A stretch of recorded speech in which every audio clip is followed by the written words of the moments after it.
السلام عليكم ورحمة الله وبركاته. اللهم صل وسلم وزد وبارك على سيدنا محمد في الأولين وفي الآخرين وفي كل وقت وحين وفي الملأ الأعلى إلى يوم الدين. في هذه الجمعة المباركة أوصيكم أحبتي بالصلاة والسلام كثيرا على سيدنا محمد صلى الله عليه وسلم، فهو شفيعنا يوم القيامة وهو حبيب قلوبنا ونور أبصارنا. فاللهم يا رب العالمين صلاة وسلاما دائمين متلازمين على حبيبنا محمد صلى الله عليه وسلم إلى قيام الساعة. هناك أحبتي في الله ذكر اسمه الذكر المضاعف. الذكر المضاعف ده أجر عظيم عند ربنا لا يعلمه إلا الله. إيه هو الذكر المضاعف؟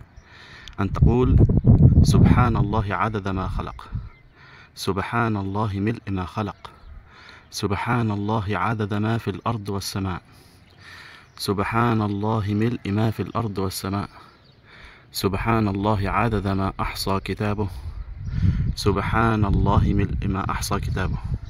وتقول الحمد لله عدد ما خلق، الحمد لله ملء ما خلق، الحمد لله عدد ما في الأرض والسماء، الحمد لله ملء ما في الأرض والسماء، الحمد لله عدد ما أحصى كتابه، الحمد لله ملء ما أحصى كتابه، الحمد لله عدد كل شيء، الحمد لله ملء كل شيء. هذا الذكر ذكر عظيم لا يعلم ثوابه ولا قدره إلا الله، فاحرص دائما أن تقوله في يومك صباحا ومساء.